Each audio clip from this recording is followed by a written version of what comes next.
Hey, what's going on? We're back here and we have part 2 of the 2008 Han Solo and Stormtrooper disguise from the Star Wars Legacy Collection from Hasbro. It's hard to believe that 2008 is 10 years ago already. I was graduating high school and starting college. I remember seeing this in my Toys R Us. I completely walked by it, had no interest because I was in the middle of piecing together my vintage Kenner collection from the 70s and 80s, and all I need left is a few variants of the figures and vehicles and the play sets, and I'm done. So it was well worth focusing on that, and now picking up this.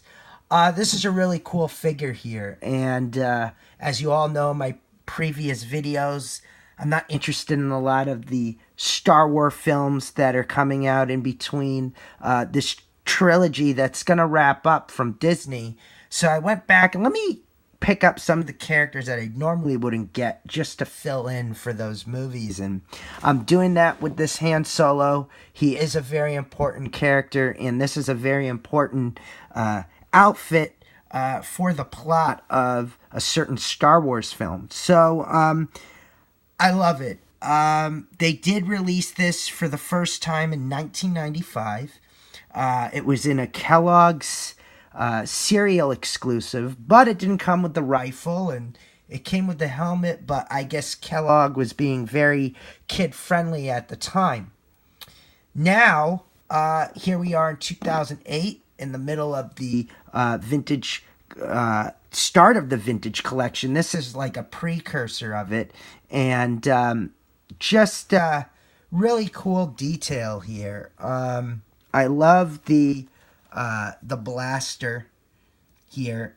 Just really cool. I like that it's small. It's flexible plastic, so it's not really gonna break, but you could easily lose it if you were a kid.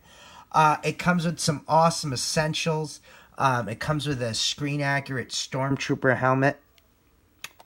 It has 15 points of articulation. Its feet swivel. Its legs bend at the knee. Its hands rotate.